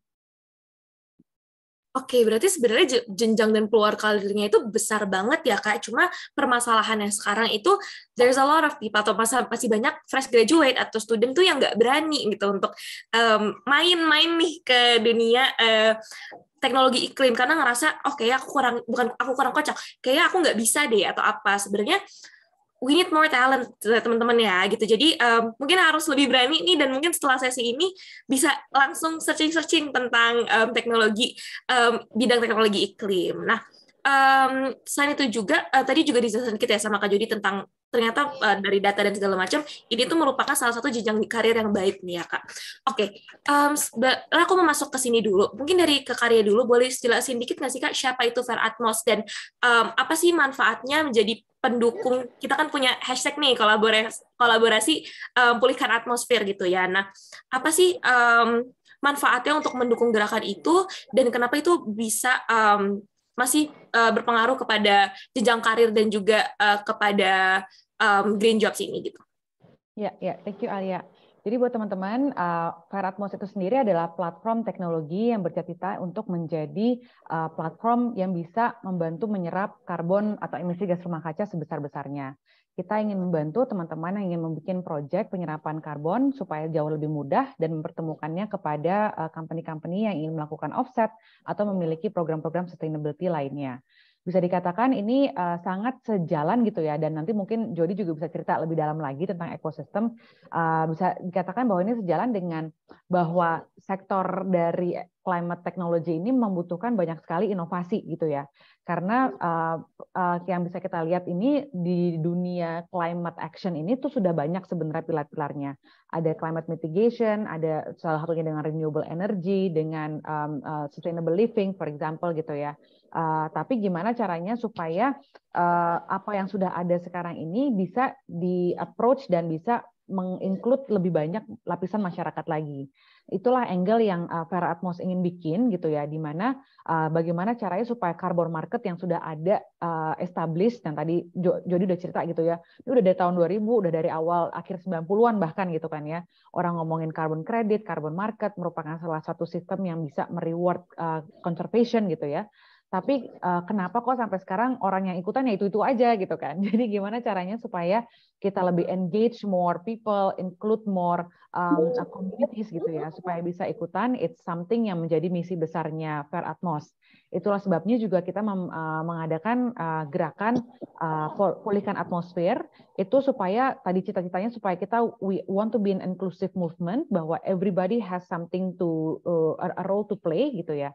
Jadi kita pengen ngajak siapapun, baik dari perusahaan yang sudah sustainable dan sudah very big and strong gitu ya, maupun startup gitu, new companies yang baru bangun juga, dari akademisi, dari students, dari government gitu ya, semuanya untuk berkolaborasi untuk sama-sama memulihkan atmosfer.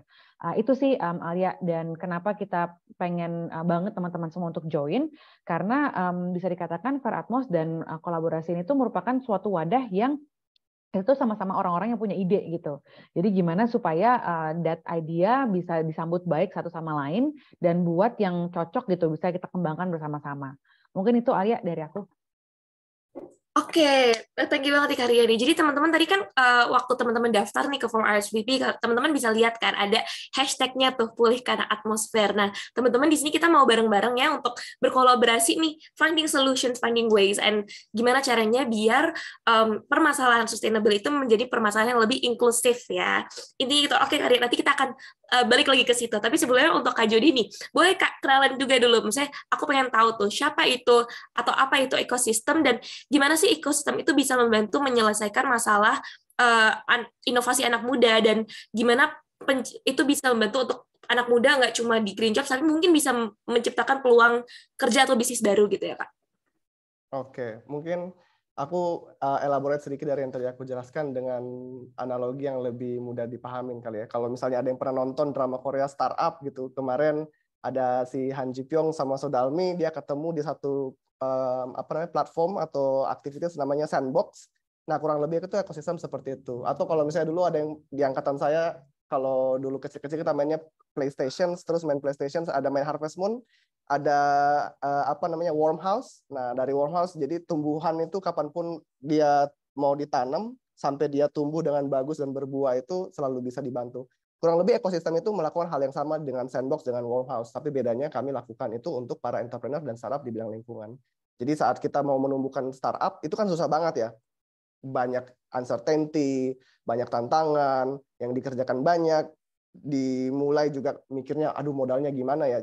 Terlalu banyak lah hal yang harus dipikirkan, dan kadang-kadang kita belum punya tim yang lengkap.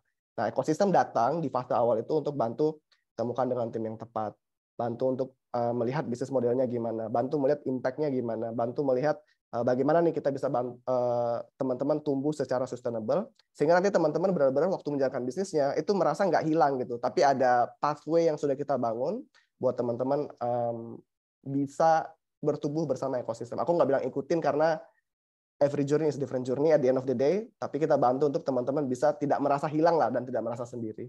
Kurang lebih seperti itu ekosistem.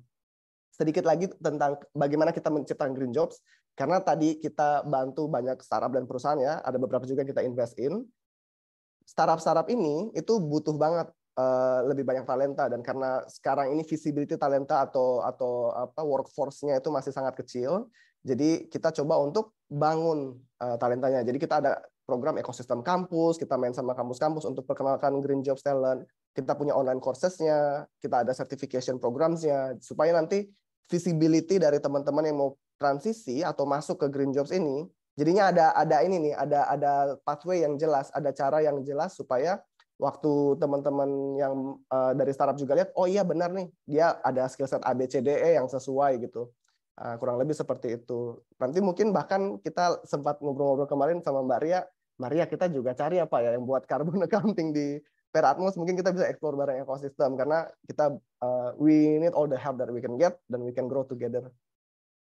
Gitu. Yes. Langsung itu guys, pulihkan atmosfernya di depan mata kalian, langsung kita melihat demonya nih ya dari Kak Jody dan Kak Ria. Oke, tega banget Kak Jody. Nah, sekarang aku mau nanya pertanyaan sedikit dulu sih sebelum lanjut lagi. In terms of kayak entrepreneur nih, kayak di sini banyak juga nih aku lihat calon-calon entrepreneur nih Kak. Gimana sih caranya biar untuk melihat nih krisis iklim ini dan melihat itu sebagai opportunity untuk hal yang bisa di-solve sama calon-calon entrepreneur muda di sini? Boleh diulang pertanyaannya, bagaimana dia melihat gimana nih maksudnya mungkin kayak lebih gimana ya, gimana apakah si krisis iklim ini menimbulkan opportunity gitu Kak untuk para entrepreneur muda ini, dan how would they find ways to solve the solutions, apa sih yang kurang gitu? Oke. Got it. Nah, jadi gini, pada dasarnya kalau kita ngomongin startup, kita tuh nggak cuma ngomongin bisnis, teman-teman. Yang selalu diajarkan untuk setiap kelas startup itu, startup first and foremost adalah startup founders first and foremost adalah problem solver yang menyelesaikan masalah gitu. Nah, jadi kalau ditanya, kalau misalnya teman-teman sudah pernah ikut kelas entrepreneurship atau kelas startup incubation programs, pasti ditanya, what is the problem you're solving gitu? How are you solving that? Nah, kita ini sekarang melihat climate challenges ini adalah salah satu masalah yang paling besar yang kita as a species bahkan hadapi across the globe gitu. Jadi seluruh dunia orang-orang semua menghadapi hal yang sama, masalah yang sama, dan masalahnya besar. Dan masalah ini ternyata punya peluang economic opportunity yang cukup besar juga kalau kita selesaikan dengan baik, dengan proper, dan juga dengan equitable kita bilangnya, atau adil, dengan adil untuk semua pihak-pihak yang terlibat.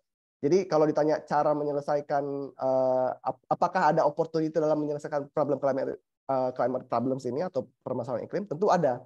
Karena first and foremost, startup tadi itu adalah jalan untuk menyelesaikan masalah dengan gaya bisnis. Satu analogi singkat, kalau kita melihat kebanyakan yang mentransformasi gaya hidup kita itu dari mana sih sebenarnya? Sebenarnya kan dari solusi-solusi yang diciptakan oleh kebanyakan usaha dalam bentuk startup.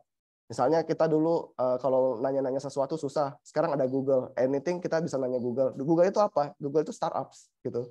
Kalau dulu kita mau nonton harus cari-cari antena segala macam, terus atau enggak pergi bioskop, sekarang ada Netflix. Itu changing the way we behave gitu. Netflix itu apa? Startup yang sekarang sudah besar. Nah, aku melihat di masa depan kalau startup-startup yang sekarang sedang tumbuh ini mampu menyelesaikan masalahnya dengan baik, kita akan benar-benar change the way we live gitu. Mengubah cara hidup kita sehingga lebih sustainable, karena memang itu menjadi norma yang baru gitu. Jadi aku melihat peluangnya ke sana, dan peluangnya besar, dan ada pathway yang jelas yang sudah pernah terjadi dari startup untuk sustainable behaviors dan lasting changes gitu. Oke, thank you Kak Jody. Mungkin Kak Ria mau nambahin sedikit Kak? Iya, mungkin sama persis tadi mau ngejawantahkan ya. Tadi yang si Jody udah mention tentang problem solving dan gimana caranya sebenarnya kita apply that di Per-Atmos gitu ya. Jadi kan the problem that Per-Atmos is trying to solve adalah how do we include more gitu ya, people to conserve the nature, dan membuat bahwa reward dari sistem dari carbon markets ini bisa sampai kepada the bottom of the pyramid atau community yang impacted gitu. Jadi apa yang bisa kita gunakan dengan teknologi yang sudah ada sekarang yang mungkin 10 tahun lalu itu belum ada, sehingga kita bisa membuat proyek konservasi ini jauh lebih simple, jauh lebih mudah untuk mengakses funding juga gitu. Jadi kalau misalnya teman-teman ngelihat nanti di entire climate ecosystem ini sebenarnya masih banyak problem-problem yang belum di-solve gitu. Per-Atmos baru ambil kayak the tip of the pyramid-nya gitu ya, the iceberg-nya gitu, bahwa gimana caranya project mitigasi gitu ya bisa semakin banyak dilakukan di Indonesia ini yang potensinya sangat besar gitu kan ya, untuk mensequester atau menyerap karbon itu kok baru ada 1 atau 2 project yang nilai ekonominya sangat tinggi di carbon market. Nah, itu merupakan salah satu hanya bisa dikatakan symptoms dari problem-problem yang masih banyak di climate projects ini gitu. Yang aku pengen saranin sih juga buat teman-teman yang mau jadi entrepreneur di climate sektor ini, itu semua bisa dimulai dengan nyemplung aja dulu gitu sih. Ya, dan Jody juga iya benar-benar. Soalnya kayak bisa dikatakan this is a whole new problem gitu ya. It's kalau aku ngomong a whole new world kayak lagu lagi sih. Maksudnya kayak ini ada suatu kayak what we thought we knew is sometimes it's different gitu. Yang misalnya tadinya kayak misalnya simple as kalau kita mau bikin suatu perusahaan yang tadinya accounting-nya hanya profit and loss gitu kan ya, tapi ada profit and loss dan sekarang carbon emission-nya gitu kan. Sekarang kan banyak tuh bergerak di bidang carbon accounting software gitu. Jadi dimensi-dimensi baru, kalau terutama misalnya kayak Vera Atmos gitu ya, yang tadinya menyelenggarakan suatu proyek konservasi itu hanya cukup untuk menemukan lokasinya, mencari komunitasnya, lalu kita memberikan reward, tapi gimana caranya sekarang kita make sure transparency, gimana caranya kita make sure accountability gitu. Jadi banyak sekali siung-siung dari problem solving yang baru ini yang hanya bisa ditemukan dan bisa di-solve oleh teman-teman apabila teman-teman masuk gitu. Jadi bisa dikatakan karena ini masih early in the inception of the industry, masih banyak problemnya. Everybody knows banyak banget yang kita don't know gitu. We know that there's a lot that we don't know, so you will never discover it until you actually jump in it gitu sih. Jadi senang banget kalau misalnya kemarin sempat ngobrol sama Alia, sama Jody gitu ya, makin banyak teman-teman yang pengen explore dan menurut aku salah satu mungkin pesannya gitu ya, atau resepnya adalah kayak kita nggak boleh putus asa sih. Kayak karena kan soalnya kan many things yang kita belum tahu tiba-tiba nabrak gitu ya. Tiba-tiba oh ini nggak bisa, itu nggak bisa gitu kan. Cuman justru karena kita masih di very very early stage, kita harus tetap untuk nge-push the innovation, nge-push the new things that we want to build. Dan penting banget tadi Jody bilang bahwa we have to know that we are not alone gitu kan. That the ecosystem are working together to solve the problem. Mungkin itu tambahannya ya. Oke, thank you banget Kak. Dari holistic itu teman-teman dapat secret recipe nih dari Kak Jody dan juga Kak Ria untuk kalau misalkan kalian tertarik untuk creating a sustainable business gitu ya, teknologi iklim, jadi entrepreneur di bidang itu gitu. Oke, ini teman-teman kita akan masuk ke sesi Q&A ini. Jadi buat teman-teman yang ada pertanyaan, mungkin kita bisa dari 2-3 pertanyaan untuk sesi kali ini. Boleh langsung ditulis di chat atau misalkan kalian mau gunakan fitur raise hand. Nah ini sebenarnya juga ada nih Kak yang udah langsung PC ke aku nih, teman-teman kenapa pada PC ya? Mungkin ini kali ya Kak, pada malu-malu gitu ya. Gak apa-apa, oke. Pertanyaannya adalah, apa peran teknologi dalam memerangi perubahan iklim? Oke, mungkin dari Karya dulu kali. Ya, thank you. Buat aku sih peran dari teknologi untuk memerangi, mungkin mengurangi dampak dari perubahan iklim kali ya. Itu menurut aku sangat besar, di mana itu menjadi salah satu platform eksperimen. Kalau menurut aku teknologi itu fungsinya itu. Karena dengan adanya kemajuan teknologi atau inovasi, hal yang tadinya kita harus mencoba dalam waktu yang lama gitu ya, misalnya kayak carbon capture gitu ya, atau misalnya ada teknologi sekarang yang ingin menyerap CO2 lebih cepat gitu ya, dibandingkan dengan menumbuhkan pohon gitu. Itu memberikan kita waktu dan ruang untuk mencoba apakah kita benar-benar bisa menyerap karbon dioksida ini lebih cepat atau tidak. Jadi teknologi itu menjadi suatu sarana yang hopefully much simpler dan much cheaper gitu ya, untuk mencari new solutions to climate change gitu. Nah teknologi sendiri itu range-nya kan sangat tinggi ya. Ada yang mungkin kayak very advanced gitu, yang you need PhD to develop that gitu. Cuman kayak as simple as like teknologi yang udah kita biasa pahami gitu kan ya, kayak as simple as everything on your smartphone, everything on your laptop gitu kan ya, everything yang bahkan kayak kendaraan gitu kan ya. yang sudah kita dekat dengan kita dan yang jauh lebih simpel sebenarnya juga memiliki peran-peran tertentu gitu. Jadi pertanyaannya how do we as a human gitu ya yang bisa menggunakan this simple technology to further think how do we reduce our emission, how do we conserve more gitu. Jadi pertanyaannya mungkin lebih kepada pemakainya sih. Ya. Oke, thank you Karya. Kalau Kak Jody mungkin boleh tambahin? Iya, mungkin aku nambahin sedikit aja karena bulk of the answer sudah dari Karya tadi ya. Kalau aku mungkin nambahin sedikit dari elemen tepat gunanya, jadi teknologi tepat guna. Ngomongin teknologi itu sebenarnya ngomongin akses juga. Jadi bagaimana kita membuat sesuatu itu lebih mudah diakses. Nah, peran teknologi adalah seharusnya membuat yang tadinya ini sesuatu yang sangat mahal, sangat complicated, sangat ekstensif, menjadi sesuatu yang jauh lebih simple, jauh lebih murah, jauh lebih bisa dipakai oleh semakin banyak orang. Makanya ini aku bukannya mau gimanain Fer Atmos ya, tapi aku senang banget waktu dengar Fer Atmos, Maria cerita ke aku bilang kayak, oh ya kita mau mendemokratisasikan the opportunity in carbon market untuk smallholder farmers, untuk petani-petani yang sebenarnya mereka nih yang paling terdampak, tinggal di daerah bantaran hutan, bantaran sungai dan daerah sektor hutan. Dan itu terjadi karena bisa punya teknologinya teman-teman gitu, digital teknologi dan juga metodenya. Nah, bagi aku peran teknologi justru itu, bagaimana kita membuat ini semakin murah, semakin aksesibel, sehingga yang bisa memakai, menikmati, dan juga menjadi bagian dari solusi, bukan top of the pyramid aja, bukan orang-orang yang sudah punya privilege dan mungkin terdampak tapi tidak terdampak itu, tapi sampai the bottom of the pyramid yang harus benar-benar kita sama-sama nggak cuma mikirin bagaimana kita bisa punya pekerjaan yang layak, tapi bagaimana kita bisa bikin punya pekerjaan yang layak untuk semua orang gitu. Gitu sih. Oke, thank you Kak. Wah, ini ramai nih Kak, tiba-tiba yang bertanya, seru banget. Oke, lanjut aja nih ya. Sebelumnya, sorry nggak bisa on cam, dari Hillary Kylie, apakah small actions yang bisa dilakukan dalam kehidupan sehari-hari untuk membantu mewujudkan low carbon economy ini? Mungkin dari Kak Jody dulu ya.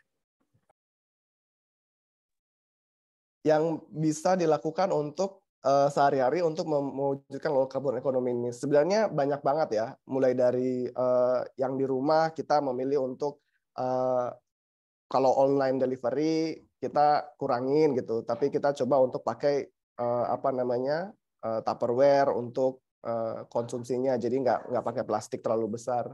Sorry, sepertinya ada sedikit ini noise pollution di rumah, soalnya lagi di rumah. Terus yang kedua kayak misalnya kita memilih untuk public transportation atau electric vehicles untuk commuting gitu kan.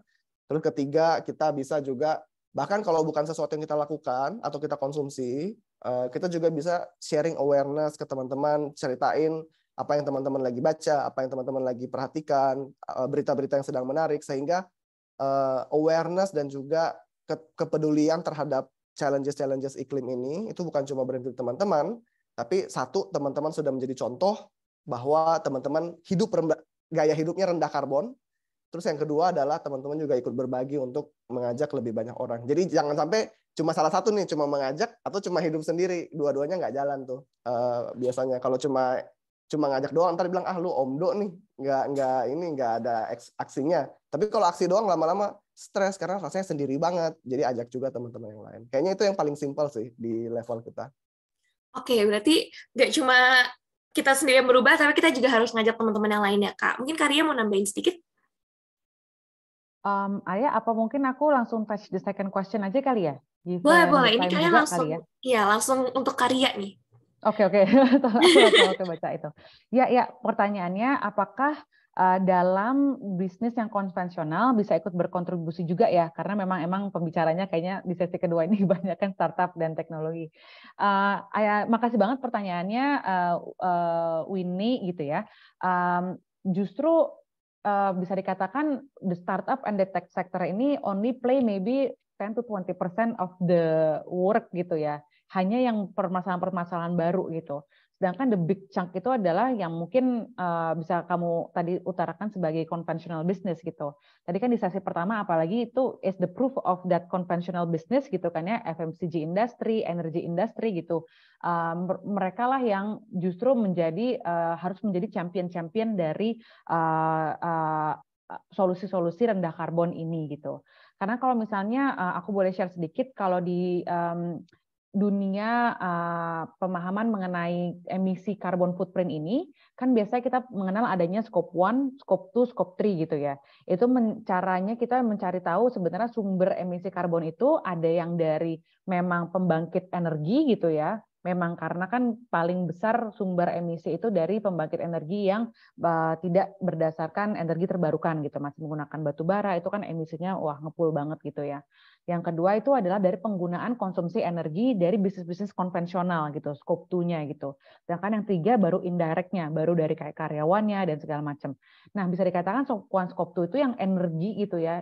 Perusahaan bisnis manapun, konvensional pun menggunakan energi gitu ya dalam day-to-day bisnisnya. Itulah yang sebenarnya the biggest chunk dari emisi yang harus kita coba kurangi bersama, sehingga bisa dikatakan secara volume memang kita membutuhkan bisnis yang konvensional ini untuk menjadi pemimpin atau champion-champion dari kegiatan-kegiatan converting to renewable energy maupun kegiatan low emission lainnya.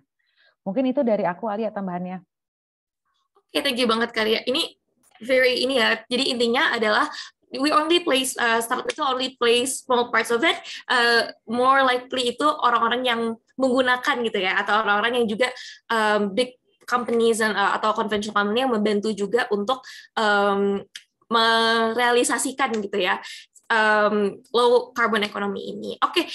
Thank you banget untuk Kak Jody dan Karya. Mungkin teman-teman maaf banget sesi Q&A-nya harus di-stop dulu, dan teman-teman bisa juga untuk follow Instagram-nya Fairatmos @fairatmos.id untuk apabila ada pertanyaan lebih lanjut ya, nanti kita akan juga coba address pertanyaan-pertanyaan itu lewat Instagram. Oke nih Kak, for closing statement, boleh dong dari Karya dan Kak Jody kasih closing statement nih sebagai mahasiswa ya terutama, apa sih yang bisa kita lakukan untuk memanfaatkan teknologi iklim? Mungkin dari Karya dulu ya. Ya, thank you Alia.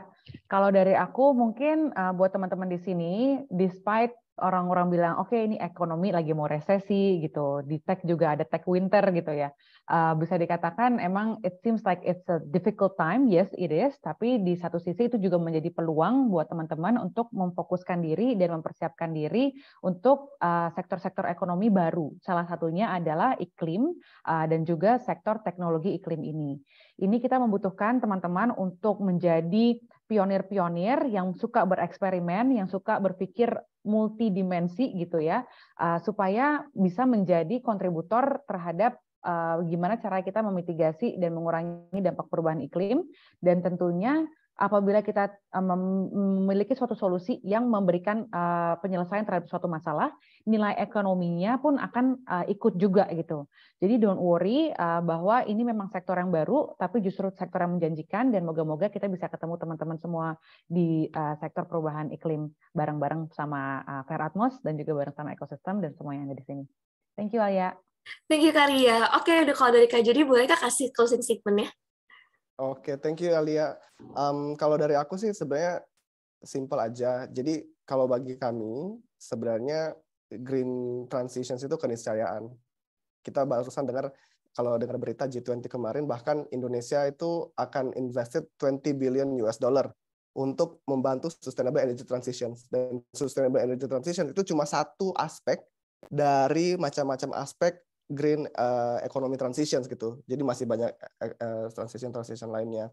Nah, untuk mempersiapkan itu kita tentu butuh lebih banyak innovators, generasi-generasi yang masih sangat-sangat fire-nya masih sangat tinggi ya, untuk either kontribusi langsung melalui penciptaan teknologi baru, penciptaan bisnis model baru, atau bahkan aktif terlibat menjadi tim yang menggerakkan bisnis-bisnis ini. Karena tentu tim bisnis juga butuh tim yang solid dan hebat gitu, dan dedicated untuk bisa menciptakan successful transitions ini. Nah, jadi karena ini sudah lagi racing dan lain-lain, yang harus diingat adalah green jobs dan green knowledge ini bukan sesuatu yang God given gitu. Ini bukan tiba-tiba aku lahir udah pintar tiba-tiba soal itu. Ini sesuatu yang bisa knowledge yang bisa di-acquire, skill set-nya bisa di-train, dan teman-teman bisa tadi kayak Mbak Ria sempat bilang on the job training gitu ya, internship, nyemplung aja dulu, belajar sambil belajar. Jadi ada banyak avenues yang bisa teman-teman coba supaya equip yourself, tingkatkan kapasitasnya. Jadi waktu teman-teman masuk ke industrinya, you can really make a difference gitu. Nah, aku barusan sedikit promo, sorry, aku kirimkan link salah satu online courses kami. Nanti boleh dicoba, dan kita akan terus tingkatkan kolaborasi dengan teman-teman startup seperti Fair Atmos untuk meningkatkan diversity of the materials. Jadi semakin banyak materi-materi tentang green economy di sana dan juga green jobs di sana. Hopefully nanti itu bisa jadi salah satu channel buat teman-teman belajar dan juga acquire knowledge tadi gitu untuk bisa ikut berpartisipasi dalam transisi-transisi yang sedang terjadi ini. Mungkin itu aja dari aku. Terima kasih. Kembali ke Alia.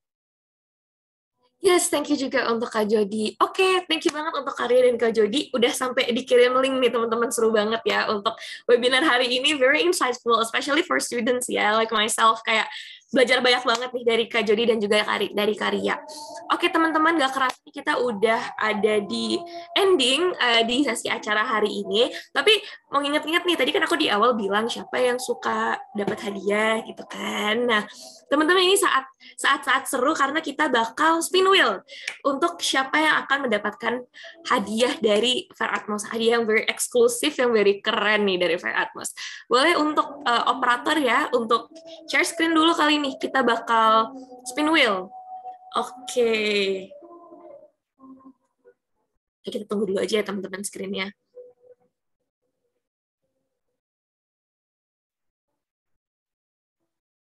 Oke, waduh banyak banget nih namanya. Kesempatannya agak slim ya teman-teman, tapi nggak apa-apa. Kita ada 3 pemenang di sini. Oke, boleh operator untuk pemenang pertama.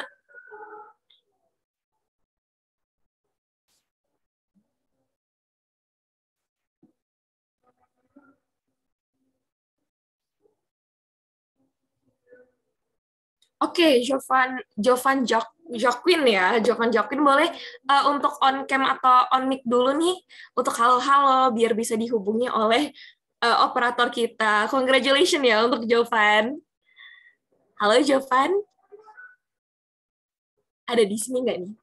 Sayang banget kalau nggak ada, tiba-tiba haus kan kayak aduh udah hadiah, udah menang. Pas nggak ada. Oke, mungkin lagi ada kendala ya, boleh langsung chat operator kita aja ya. Oh, udah on Ada. Oke, ada, langsung cepet-cepet dia. Halo Jovan, aku mau nanya dulu dong, udah follow Instagram kita belum nih? Udah, oke, thank you banget ya. Boleh ini kali ya, spill di username IG-nya nih biar di-follow sama teman-teman yang ada di sini juga. nggak usah Kak. Nggak usah, oke nggak apa-apa. Oke, boleh banget untuk Jovan. Selamat ya, nanti langsung chat aja ya di Zoom operatornya biar kita nanti kontak dari tim operator. Oke, boleh di next operator. Siapa nih yang seberuntung Jovan untuk mendapatkan hadiah eksklusif dari Fair Atmos?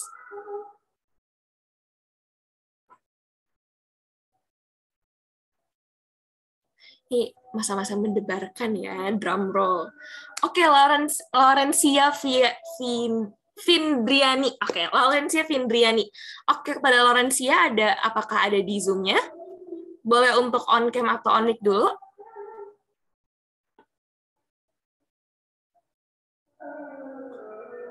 Halo Laurencia.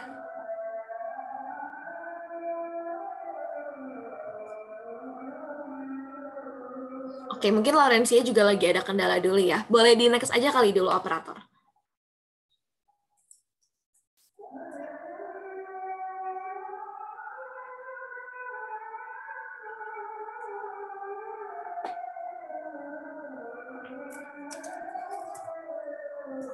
Oke, Saskina Nafisa.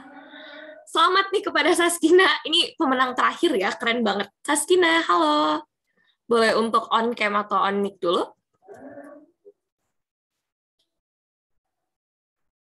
Oh, oke, ternyata telah dicek dari Clarify, Saskinanya mungkin udah live kali ya. Nanti kita bakal hubungin aja lewat pendaftaran di awal.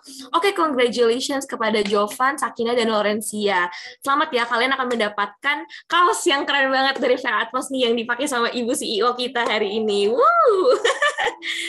Karena itu bagus banget, benar bagus banget loh teman-teman kalau saya. Congratulations semuanya. Nah, untuk itu once again terima kasih teman-teman udah datang ke sesi webinar hari ini, yang itu sesi webinar sudah menjadi carbon neutral, yang dimana emisi yang dikeluarkan dalam penyelenggaraan webinar ini sudah kami seimbangkan lewat proyek karbon berbasis komunitas yang terletak di Bujang Rabah, Sumatera.